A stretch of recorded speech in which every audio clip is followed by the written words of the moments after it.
Now, anger doesn't appear randomly. It shows up because something is off. When you suppress it before you acknowledge it, you lose the message.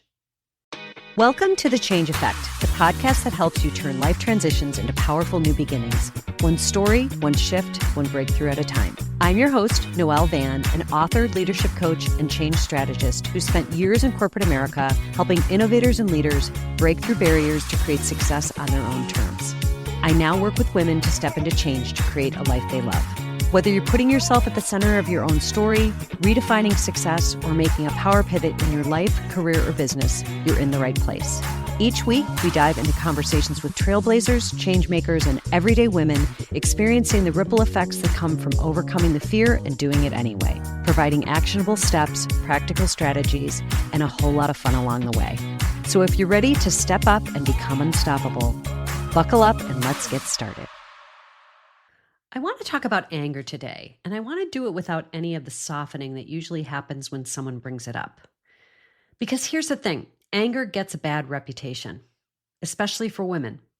We've been taught to smooth it out, talk ourselves out of it, reframe it into something more palpable, like, oh, I'm not angry, I'm just frustrated. I'm not upset, I'm disappointed.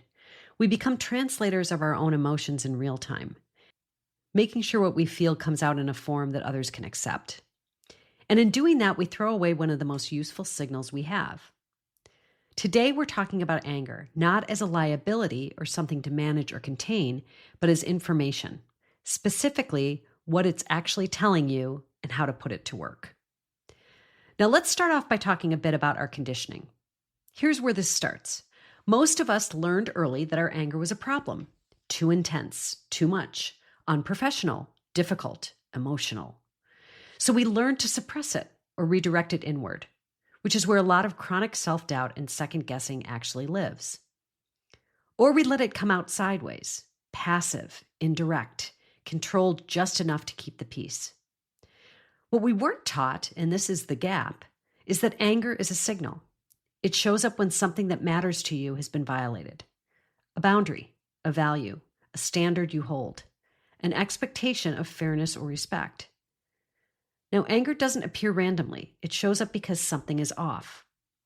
When you suppress it before you acknowledge it, you lose the message. So how do you know if you've been running this pattern? Well, first of all, you feel a flare of anger and immediately start talking yourself out of it. It's not a big deal. I'm probably overreacting. I don't want to be that person. You interrogate the feeling before you've even let yourself have it. Or you feel it physically. Tightening, heat, something between your sternum, but the emotion never quite surfaces into a clear thought. It just stays stuck in your body.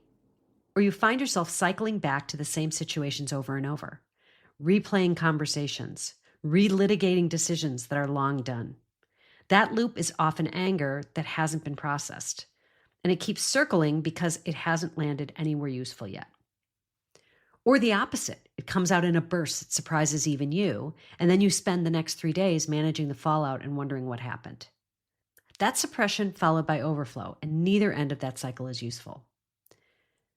So what is anger actually telling you? Here's the reframe I want you to hold. Anger is not the problem. Anger is the diagnosis. So when you feel it, really feel it, not the managed version, it's almost always pointing at something specific. Something was dismissed that deserved to be taken seriously. You were passed over when you clearly shouldn't have been. Someone else got credit for your work. A decision got made about your life without your input. A standard you hold was violated. That's all data, really important data. And if you're willing to sit with it long enough to get specific, it can tell you exactly what you value and where something important has gone wrong. The question is what you do with it after you recognize it. Now, there are two common failure modes here. The first is collapsing, turning anger inward, letting it become shame or self-criticism or paralysis. And the second is explosion, letting it out in a way that's reactive and imprecise, which usually costs you more than the original situation. What we're aiming for is somewhere else entirely, metabolizing it, using it. So here are the steps. Step 1 is to let yourself feel it before you do anything else. This sounds obvious, but most of us skip straight to reaction or suppression Before you respond, write, call, or post anything, give it some space to be what it is.